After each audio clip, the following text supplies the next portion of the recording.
Aqui estamos mais uma vez, pela graça, pela bondade do nosso grande e eterno Deus, com mais um programa Amor Sem Fronteiras. Programa este que pertence a todas as igrejas evangélicas da Grande Curitiba e também do nosso Paraná. E esse programa de hoje é um programa especial. Eu quero ser o lugar onde o Senhor gosta de estar. Eu quero ser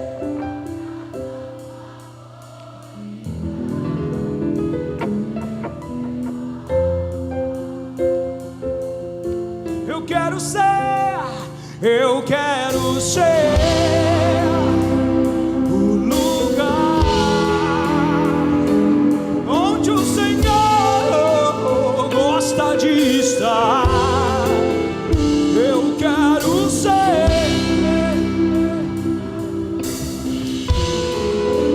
ser o teu altar.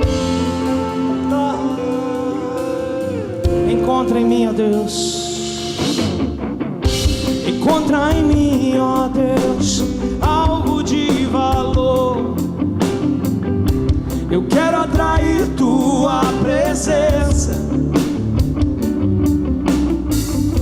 por tua misericórdia, Deus de Israel. Me enche, Deus, enche o templo com tua glória. Oh, encontra em mim, ó Deus, encontra em mim, ó Deus, algo de valor. Diz o que você quer. Quero atrair tua presença, por tua misericórdia, por tua misericórdia, Deus de Israel.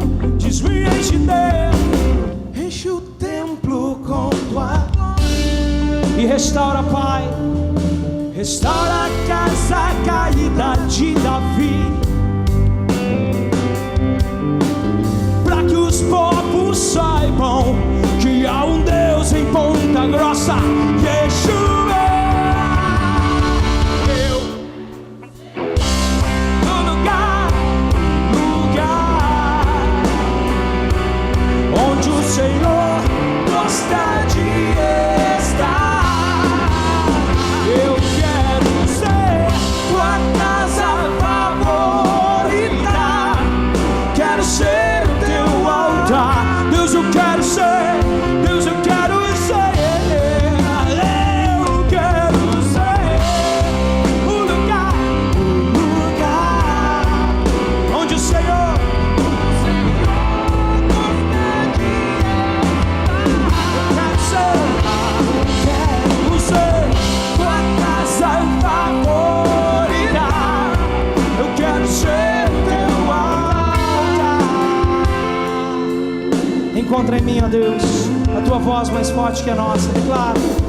Encontra em mim, é algo de diz o que você quer. Por tua misericórdia, Deus, por tua pela graça, oh, me enche, Deus, enche o templo com. Agora estende a mão sobre a tua casa e declara. Restaura a casa caída de Davi. Sobre a tua família, aqueles que não conhecem Jesus, restaura a casa. Declara sobre as tuas finanças, a tua casa, diz. Declara sobre a tua cidade, diga, restaura, Deus, restaura a casa de Davi.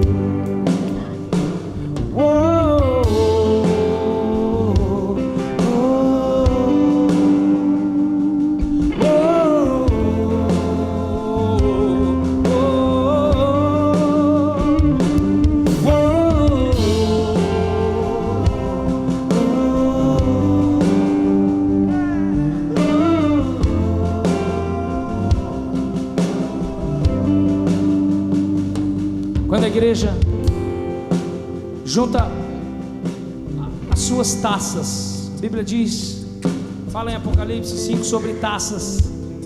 Nós vamos apresentar diante de Deus, que são o nosso clamor e as nossas orações. Quando nós juntamos as nossas taças, as nossas harpas, a Bíblia fala que nós, os 24 anciões, vão diante do trono com harpas. O mesmo versículo, harpas e taças. Quando nós juntamos a nossa adoração com a nossa intercessão, mais tarde na palavra eu vou falar sobre isso, nós reproduzimos um ambiente do trono de Cristo, o ambiente representado do trono de Deus, do Cordeiro. Então junte a sua adoração, que você está fazendo até agora, com a sua oração baseada na palavra. Amós 9 diz: naqueles dias restaurarei a casa de Davi que estava caída. A casa de Davi caiu em duas coisas que minaram seus alicerces. Primeiro, promiscuidade, pecado moral. O líder da nação começou a parar de guerrear e dar vazão às suas vontades, aos seus desejos. Em vez de ir com o povo guerrear, ele descansou na sua mansão, e de lá de cima ele viu Batseba. E moralmente, o temor do Senhor começou a afrouxar na vida de Davi. Quando afrouxa o temor, a sabedoria vai embora. E Davi começou a olhar. Ele não fez nada de errado, só olhou. Ele começou a olhar, e os olhos são a janela, e aí entrou na alma, e ele consumou o seu pecado. Segundo lugar, onde caiu a casa de Davi, foi porque os filhos se revoltaram contra os pais. O resultado da falta de temor é a falta de sabedoria. Quando falta sabedoria no pai, os filhos se revoltam contra os pais. Não conseguimos passar para diante, para a geração próxima, a herança da bênção, porque precisa de temor e sabedoria e santidade. Então a casa caiu porque os filhos se levantaram. Os filhos de Davi começaram a desligar o seu coração do coração do pai, a ter outros sonhos, outros projetos. Não adiantava mais Davi gritar, eles não ouviam, eles se revoltaram, eles envergonharam Davi, brigaram entre si, violentaram a irmã, um dos irmãos de Davi. E é um caminho de restauração. Deus é um Deus de caminhos de restauração. E Ele prometeu em Amós 9: eu vou reestabelecer a casa de Davi que caiu. Quando você estende a mão sobre a tua vida, tua igreja, tua casa, tua cidade, teu bairro, teu estado, em adoração e intercessão como Davi, e diz: Deus, restaura a casa de Davi, você está dizendo: devolve a santidade moral, restaura a casa de Davi no meu coração, o temor. Devolve a aliança do filho, do pai do filho. Converte o coração dos filhos ao coração dos pais, e o coração dos pais ao coração dos filhos. E sabe isso que significa? Significa que então vem o espírito de Elias e Jesus pode voltar. Os primeiros meses de Filhos do Homem, pouco antes de gravar nosso primeiro CD, Deus me deu uma visão. Eu vi o Espírito Santo derramando uma chuva muito poderosa. Era uma época quando a gente cantava muito chove, chove, chove. Foi onde nós compusemos essa primeira canção que cantamos: já se ouve o som das águas. E o Espírito Santo derramava aquela água, e eu vi o povo dançar. E foi um acampamento sobrenatural, chamou acampamento Mãos Limpas. Gente ficou tomada, cheia do Espírito Santo, 2, 3 dias, revelação, visão aberta, libertação. Tivemos 38 demônios expulsos, um avivamento nunca vi. Dos 38 que tiveram demônios expulsos, hoje 30 são pastores, líderes, pessoas que estão influenciando, vereadores. E foi tão poderoso, e eu estava lá tocando, adorando, e eu vi um mapa do mundo no chão, e Deus derramou a água, e nós começamos a beber, e pular na água, e começamos a cair, e ficar bêbados do Espírito Santo. Foi tão sobrenatural que teve uma tarde, estava um sol, ninguém aguentava de calor. A gente deitou no campo de futebol e falou: Deus, a gente só vai sair daqui se o Senhor fizer no físico o que fez no espiritual conosco nesse dia. Nós ficamos orando em línguas umas 2 horas e meia, quando veio uma nuvem, choveu de empoçar o campo de futebol, e o resto da chácara ficou sequinho. O pastor da igreja, acampamento de jovens, o pastor da igreja foi, chamou todos os pais, e viu aquele bando de adolescentes no meio da lama, chorando, confessando pecado, e falou: não sei o que vocês estão fazendo aqui, mas eu convoco a igreja toda para o acampamento de liderança na semana que vem. Vocês fiquem aqui a semana inteira orando, que eu quero trazer os líderes da igreja. Eu lembro que quando nós entramos na igreja, no acampamento de crianças, estava todo mundo, chegou a criançada do acampamento, abriu a porta, entrou uma menina de 7 anos,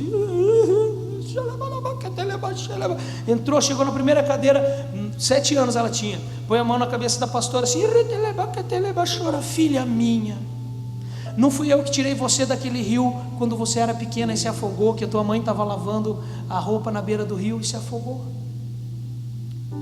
Não fui eu que livrei o teu pai da morte tantas vezes no meio do mato, quando ele dirigia naquela madeireira que você era criança? Por que você não dorme quando o teu filho viaja com o ministério dele? Você não confia mais em mim? Não fui eu que, quando teu filho morreu na tua barriga, eu tirei e ressuscitei ele de dentro da tua barriga morto, e hoje ele está aí cantando? Se você não soltar ele para crescer, ele vai ser criança para sempre. 7 anos a menina tinha. Minha mãe começou a chorar, caiu no chão. O Espírito Santo foi, aí o Espírito Santo me mostrou.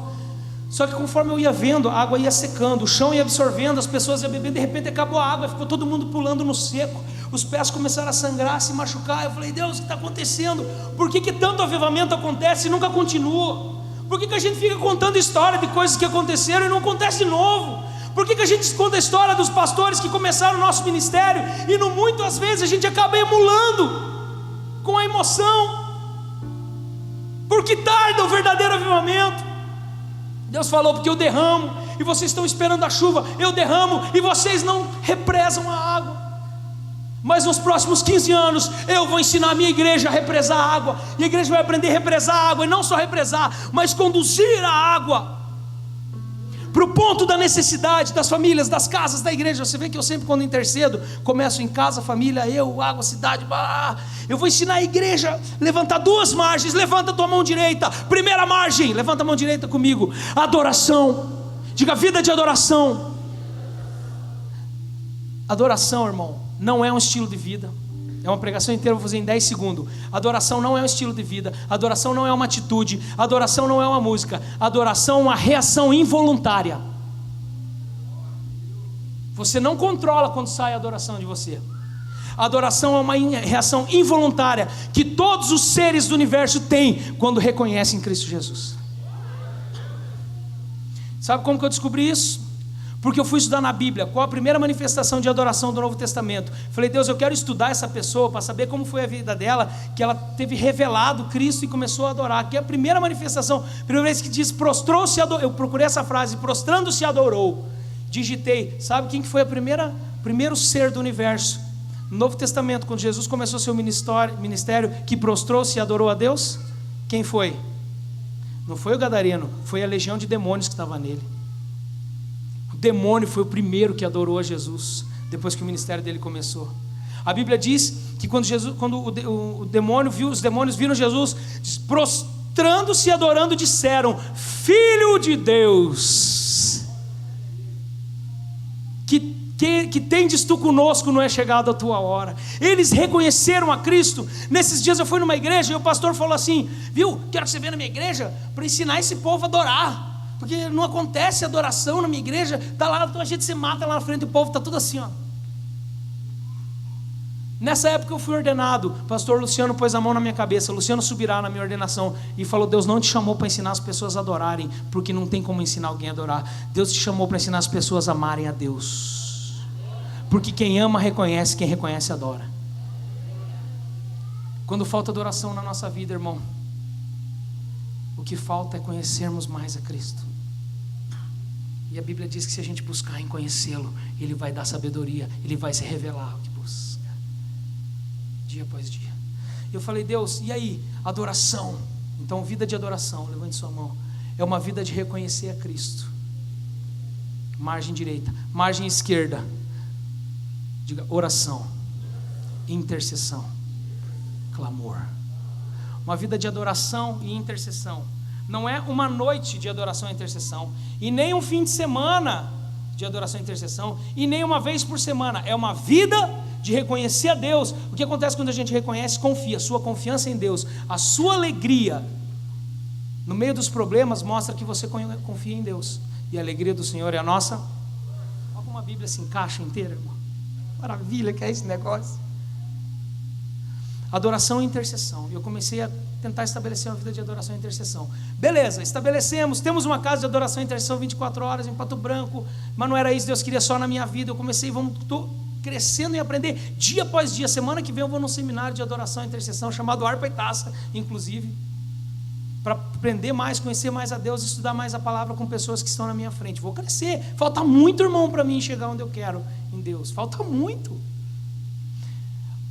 Aí esse ano, Deus me tirou 2 anos atrás de Pato Branco e agora me trouxe a Curitiba. Eu cheguei em Curitiba e falei, ok, Deus, adoração e intercessão. Por que tarda o verdadeiro avivamento? O que falta? Aí Deus me deu Gênesis 7, versículo 11, onde ele diz que abriram-se as comportas do céu e a água desceu sobre a terra, descrevendo o dilúvio. Só que o próximo trecho do versículo a gente não percebe. Certa feita estávamos adorando, cantando, vai chover, chove Senhor, chove Jesus, vem cá. Eu falei, chove Deus. Quando eu falei, chove Deus, o Espírito Santo falou, já choveu, o que mais que você quer? Aí eu parei assim, what man?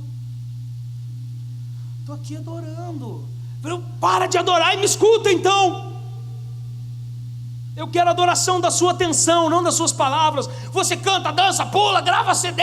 Eu quero que você me escute. Aí você está me adorando. É que Deus fala para mim com a voz do meu pai. É assim que ele falava.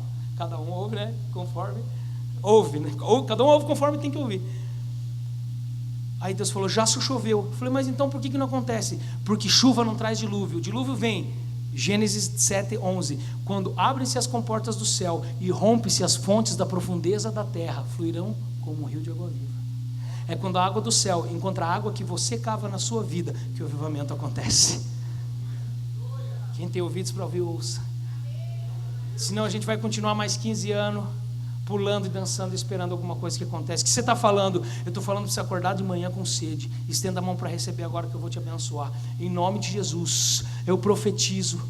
Não no meu nome, na minha sabedoria, nas minhas experiências, que não são suficientes definitivamente para nada disso aqui, mas em nome de Jesus, eu profetizo que vão acordar de madrugada com sede, vão acordar de madrugada com fome, vão para a geladeira beber água gelada, a sede não vai passar, a fome não vai passar, vão buscar os olhos de Jesus no amanhecer, vão ver Jesus na folha que cai, vão ter uma sensibilidade tão profunda do Espírito Santo, que no barulho da chuva vão ouvir Deus falando, vão ter revelação, vão abrir a palavra e a verdadeira revelação vai fluir, não mais chavões, não mais cançõezinhas de animação, de autoajuda, não mais pregaçãozinha de ânimo e autoajuda, mas profundidade. Eu profetizo que conhecerão o Filho do Homem, que como os 4 seres diante do trono, terão olhos no seu exterior, no seu interior, e todos os olhos estarão voltados para o trono, para o Cordeiro que foi morto, e com o seu sangue, único digno de receber toda a glória, toda a honra, todo o louvor.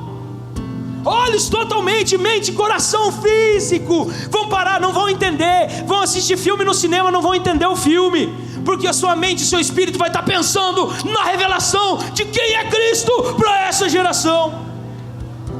Vão ler os livros de história e não vão entender, vão ter que passar no vestibular no milagre, porque sua mente e seu coração estará voltado para aquele que fundamentou as raízes do universo em suas mãos, para aquele que mediu, para aquele que mediu os céus, para aquele que encheu os oceanos e sabe quantas gotas de água tem no oceano, para aquele que afiou os dentes do Leviatã, que o homem nunca viu, para aquele que foi morto e com o seu sangue comprou para si todo homem de toda raça, de todas as tribos e nações. Revelação, começa a pedir você, fala, eu quero revelação, me mostra quem tu és, revela quem tu és para mim, Espírito Santo, revela. Eu não quero mais estar preso ao tempo e ao espaço, não quero estar preso à emoção, ao relógio, ao tempo, ao espaço, ao corpo físico. Eu quero a revelação. Pai, eu peço arrebatamento sobrenatural de espírito. Leva e revela sobrenaturalmente, aprofunda na palavra, em nome de Jesus, em nome de Jesus. Aleluia. Quer saber uma coisa legal de Jesus? Eu começo a lembrar, sabia que Ele é o único digno de todo louvor, toda honra, toda glória? Se Deus é o único digno de toda honra, toda glória, por que Ele divide honra e glória com os homens? Você sabia que Deus divide honra e glória com os homens? What? Mas nós temos um chavão cristão que diz, Ele é o único digno de todo louvor, de toda honra, de toda glória. Essa é uma revelação só dele. Sabe por quê? Porque Ele é o único digno de toda a glória. Porque quando foi olhado toda a terra e veio o livro, e ninguém era digno de abrir o livro, sabe por quê? Porque ninguém conseguia receber toda a glória, toda a honra, todo o poder e não se corromper. Porque o homem com um pouquinho de honra se corrompe, com um pouquinho de glória se corrompe. Mas Jesus recebeu toda a honra, toda a glória, todo o poder, não se corrompeu, por isso ele foi achado o único digno de abrir o livro. Quando a igreja aprender a receber glória, honra e poder e não se corromper, ela pode caminhar com Cristo. Ela vai ser a noiva. Mas a gente profetiza um pouquinho e já acha que é profeta, irmão. A gente vê lá um profeta cortando a cabeça dos outros, quer sair batendo na igreja dos outros. Nem sabe o que está acontecendo. Profetizou, já acha que tem um raio-x de Deus nos olhos. A soberba de receber a palavra de Deus e falar. Deus está levantando uma geração que ouve a palavra de Deus, fica feliz, consegue receber um pouco de honra e glória e saber que a honra e glória dele. Uma vez eu fui num show, chegou no final do show, eu falei: irmão, eu queria tanto te conhecer para o cantor. Ele falou: já conheceu, pode voltar a adorar a Deus. Eu falei: pô, irmão, você está confuso, eu não te confundi com Deus, quem que você pensa que é? Eu queria te conhecer, te dar um abraço, você é exemplo para mim. Pode receber a honra e glória, Deus não vai te matar se você der um autógrafo e receber um aplauso. Quando você recebe aplauso, se o teu coração está no Senhor, Ele recebe a glória. Quantos querem aprender a receber glória, honra e não se corromper? Porque você vai receber glória, honra e poder nesse mundo. Quando Deus resplandecer através de você, as pessoas que não conhecem a Deus, olharem para Deus, eles vão ver você antes de Deus. Por isso nós estamos assentados em Cristo nas regiões celestiais. Cristo não é do nosso lado, nós estamos assentados nele. Quando as pessoas oram para nós na região celestial, eles veem Cristo. Estamos sentados em Cristo nas regiões celestiais. Ele não é o trono, Ele é eu, Ele é você. Nós estamos em Cristo. As pessoas olham para você e veem a Cristo.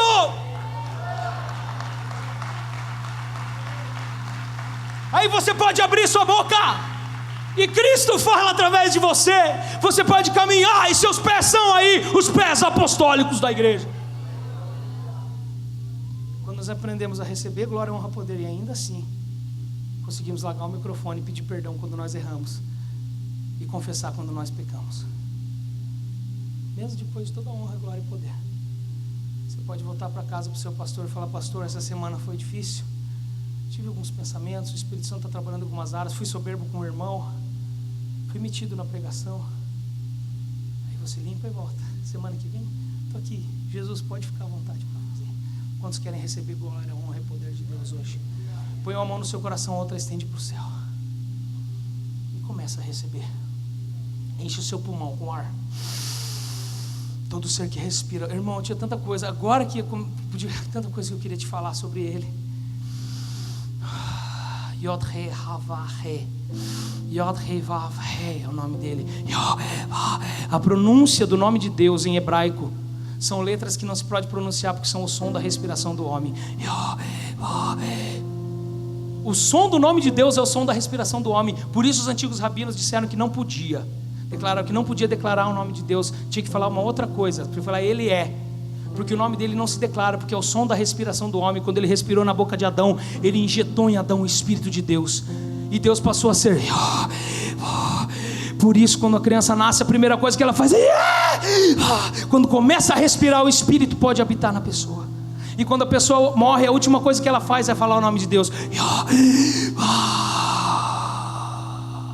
E quando o corpo físico não pode mais declarar o nome de Deus, o Espírito vai embora, não tem mais o que fazer aqui. Porque todo ser que respira louva o Senhor, queira ou não queira. Ele é tão cheio de revelação. Tem mais, irmão. Tem mais no seu quarto, na sua cama. Tem mais amanhã de manhã. Nós vamos começar a vir na conferência profética para contar o que ele nos falou a respeito dele. Davi começou sentado no meio das ovelhas, e o começo dos Salmos diz: quem é esse Deus? Quem é ele? Quem é Deus? Quem é Deus? Aí vai caminhando nos Salmos, daqui a pouco ele começa: Rei dos reis, Senhor dos exércitos. Ele começa a ter revelação sozinho, não tinha pastor, não tinha profeta. Mas quando ele começou a deitar no meio das ovelhas e dizer: Deus se revela para mim, Deus se revelou. E Davi é a pessoa que mais descreve a Deus na Bíblia. A mesma revelação que estava lá no deserto de Israel, que Davi recebeu, está na sua frente agora. Fecha os olhos, estenda a mão, pega e engula essa revelação. Eu quero ser o lugar onde o Senhor gosta de estar.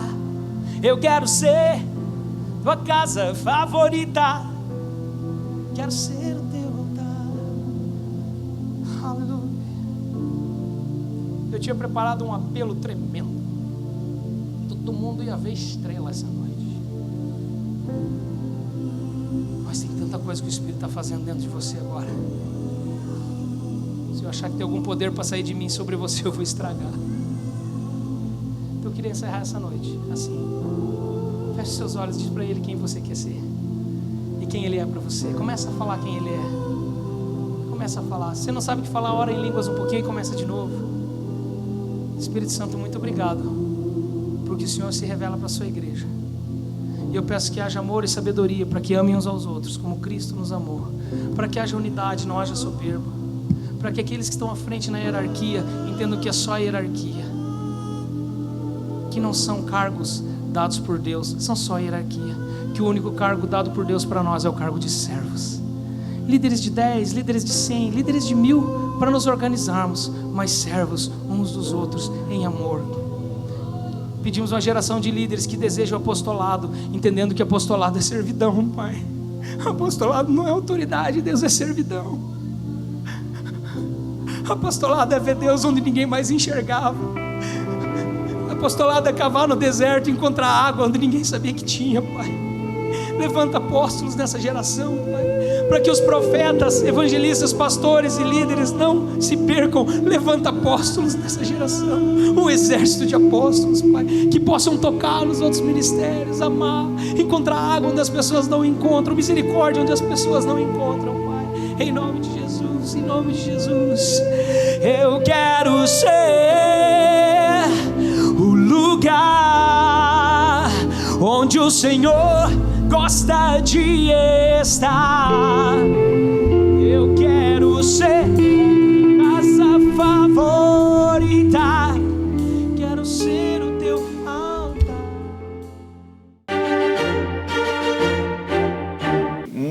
Muito obrigado mesmo de coração. Estamos chegando ao final de mais um programa Amor Sem Fronteiras. Um abraço, até o próximo programa e viva Cristo!